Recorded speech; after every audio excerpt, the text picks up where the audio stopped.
right, and this is titration video number 3 and the final one. And sorry about the end there.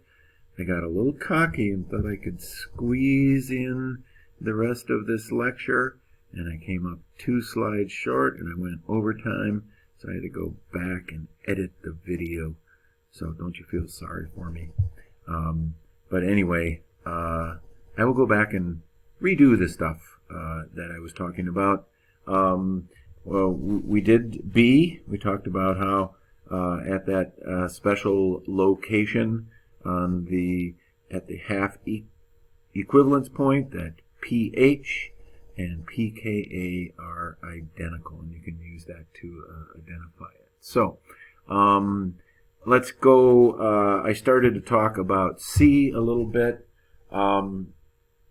When we look at everything that's in this problem, you can see that you're going to have our weak acid, its conjugate base, and then this is the spectator ion, and then this is the conjugate acid of the weak base, or of the base. Okay, so that's going to be inevitable as the extra hydrogen ions in the solution will be attached to the water molecules. So there'll be some H plus at the half equivalence point. If we go back to the graph where we talk about a half equivalence point, that's a ways back here. But oh wait, no, I'm gonna go back, but this was something that I did that I edited out. This will be explained in the graph that's coming up. See, I fooled myself. This is the part that was edited up. Here it is right here on the next slide. I'm sorry, it's getting very late. So anyway, you can see that we're down here in the low pH range at that equivalence point, and for pKa you're going to be below 7. That means that there's going to be some extra hydrogen plus ions. Therefore, boom, H3O plus will be present in the solution. Okay, and you can see where that equivalence point lies, kind of the halfway point from that part on the titration curve that shoots up. So knowing where that is really important, so that if you were given just the plain graph and you're like, what's the pKa of this solution? Well, you'd go down here on the acid end and you'd go, I'm just going to draw a line right across there, and it's about a 5, okay, which is equal to the pH, so that would work every time. And the other thing is, if you have a strong base with a weak acid, then you're going to end up at this equivalence point. Take a look at that. It's above a pH of 7. Whereas when it was strong, we could guarantee that that was right at 7. This one, we simply can say that it is above 7. And sometimes the best way to figure out where that actual equivalence point is to graph it. Cut that in half, and that's where your equivalence point is. Okay, so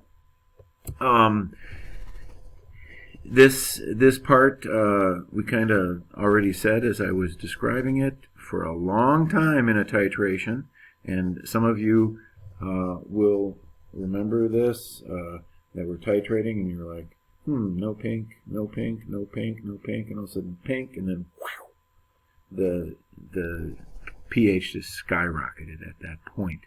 But there's a lot of base required in order to do that.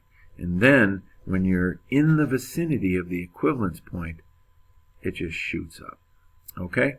And you're going to get a chance to graph these and turn that in by Friday. All right? So, let's forge ahead here. When looking at a polyprotic acid, you can get multiple pKa values.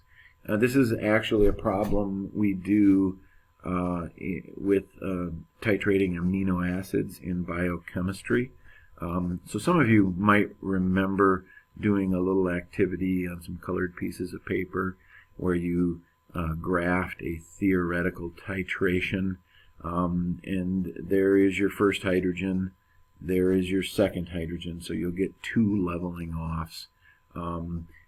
You're mostly H2A at this point, and then you're 50-50, 100% HA, and then at this point half HA, half A2 minus, where the second hydrogen goes, and then 100% A at your second equivalence point. So this graph, I think, study it and learn, in each area where the highest concentrations are, because this should make a lot of sense to you, because you're like, here we're all H2A, and then we're half of losing one of the hydrogens. So, and then when you get to the equivalence point here, 100% minus, okay, because that's minus because you lost one of those, and then you're going to start losing that other hydrogen. You're going to get more and more of the A minus 2 and less of the minus 2 until you get up here, more and more of the A minus 2, and then all of a sudden you're at 100% A minus 2. So that's a good example of a titration for a polyprotic acid. All right. They can be used to determine the number of acidic protons, the pKa value for each acidic proton, and the major species present at any point along that curve.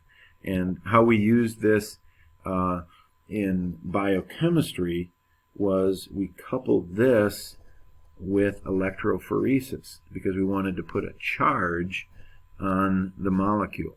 So we knew we had to get up, let's get up to a pH of 11, and then you got all of this A minus 2, and the amino acid is going to move toward the positive pole in an electrophoresis chamber.